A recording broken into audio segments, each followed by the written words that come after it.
আসসালামু আলাইকুম প্রিয় বন্ধুরা, ওয়েলকাম করছি জাহিদ বাংলায়। আশা করছি ভালো আছেন। আলহামদুলিল্লাহ, আমিও ভালো আছি। আজকের এই ভিডিওতে আলোচনা করব সবজি ব্যবসা নিয়ে। সবজি ব্যবসা করে আসলেই কি লাখপতি হওয়া যায়? কতটুকু সম্ভব? আসুন আমরা একটু হাতে কলমে বিস্তারিত জেনে নেওয়ার চেষ্টা করব ইনশাআল্লাহ। আমি সবজি ব্যবসাটি আপনাদের সাথে যেটি শেয়ার করতে যাচ্ছি, তার আগে আমি আপনাকে একটি কথা বলতে চাই, সেটা হচ্ছে লজ্জা। লজ্জা ছেড়ে দিন। আমি প্রতিজ্ঞা করেছি, আমার অধিকাংশ ম্যাক্সিমাম ভিডিওতে আমি শুধু এই শব্দটা উচ্চারণ করব বারবার, লজ্জাটা ছেড়ে দিন। যদি আপনি লজ্জা ছেড়ে দিতে পারেন, আপনার দ্বারা বিশ্ব জয় করা সম্ভব। বলা হয়ে থাকে, একটি প্রবাদ বাক্য আছে যে কোনো অশিক্ষিত মানুষ বেকার নেই, যত সব বেকার আছে অধিকাংশই হচ্ছে শিক্ষিত। তার মূল কারণ লজ্জা। যিনি অল্প পড়াশোনা করেছেন, ছোটবেলা থেকে দেখা যায় পেটের দায় হোক, যে কোনো কারণে হোক, তিনি এগুলাকে লজ্জা পান না, ছোট ভাবেন না। সো ছোট ছোট বিজনেসগুলোকে তিনি এটাকে নেমে পড়েন। তার আহার করতে হবে, খাবার, তার একবেলা দুমুঠো খাবারের জন্য হলেও কিছু একটা করতে হবে, সেই তাগিদে তিনি কিন্তু নেমে যান কাজে। সেটা ব্যবসা হতে পারে, সেটা কৃষক হতে পারে, সেটা মাঠে কাজ করা হতে পারে, সেটা কাঠমিস্ত্রির কাজ হতে পারে, সেটা রাজমিস্ত্রির কাজ হতে পারে। যে কোনো কাজেই কিন্তু তিনি নেমে যান।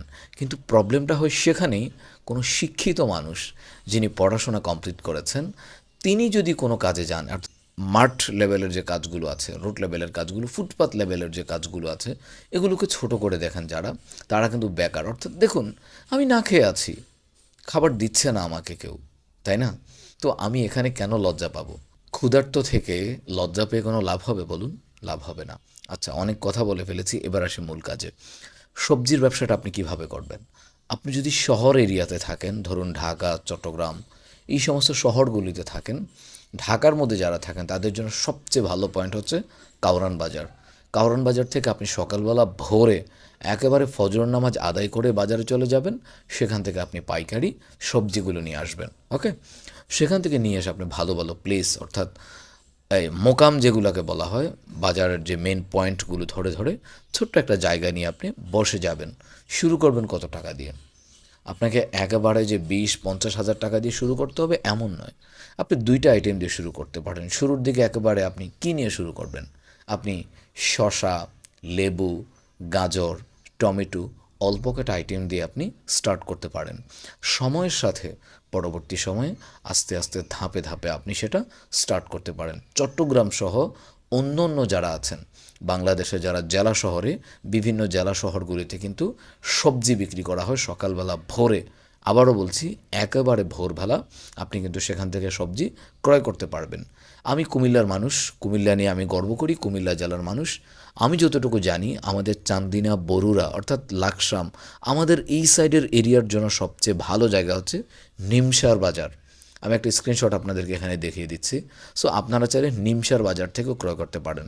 আমার বলা যে পয়েন্ট দুইটা, কারণ বাজার ঢাকাবাসীর জন্য, আর হচ্ছে নিমসার বাজার চান্দিনা, বরুড়া, লাকসামের জন্য। এটা ছাড়াও আপনার জানা মতে ভালো প্লেস, ভালো অপশন, ভালো পাইকারি বাজার যদি থেকে থাকে, সেখান থেকেও আপনি ক্রয় করতে পারেন। এখন কথা হচ্ছে, শুধু কেবল আপনি কিভাবে ক্রয় করবেন এটা তো আমাদের জানা উচিত। আমি তো শুধু বিদ্যুতে পটপটায় গেলাম, বলে গেলাম, তাই না?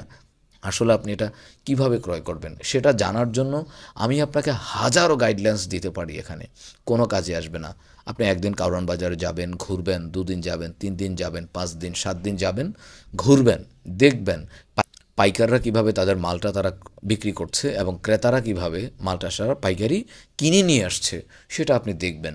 যখন আপনি 1 দিন, 2 দিন, 5 দিন, 7 দিন, 10 দিন দেখবেন, আপনার মেমোরিতে অটোমেটিকলি কিন্তু একটা মেসেজ চলে আসবে, ঠিক আছে? আর তারপরে ভালো বন্ধু, পরিবার, প্রিয়জন বা আত্মীয়র ভিতরে যদি রিলেটিভস কেউ থাকে, তিনি ব্যবসা করেন, তার সাথেও আপনি আপনার পার্সোনাল বিষয়গুলো শেয়ার করতে পারেন। সেও দেখা যায়, যদি তার সাথে আপনার ভালো একটা রিলেশনশিপ হয়ে যায়, তিনিও আপনাকে খোলামেলা বলে দিতে পারেন। তখন আপনি দেখা যায় তার সাথে গিয়েও কিন্তু সেই প্রোডাক্টটা নিয়ে আসতে পারেন। সো আমি জাস্ট আপনাকে ধারণা দিলাম। আর আরেকটা কথা, লজ্জা ছেড়ে দিতে হবে। দুটি কথা মনে রাখবেন, নেমে পড়ুন আল্লাহর নামে। রহমত, বরকত দেওয়ার মালিক একমাত্র আল্লাহ তাআলা। অনেক অনেক শুভকামনা। আল্লাহ হাফেজ। আসসালামু আলাইকুম।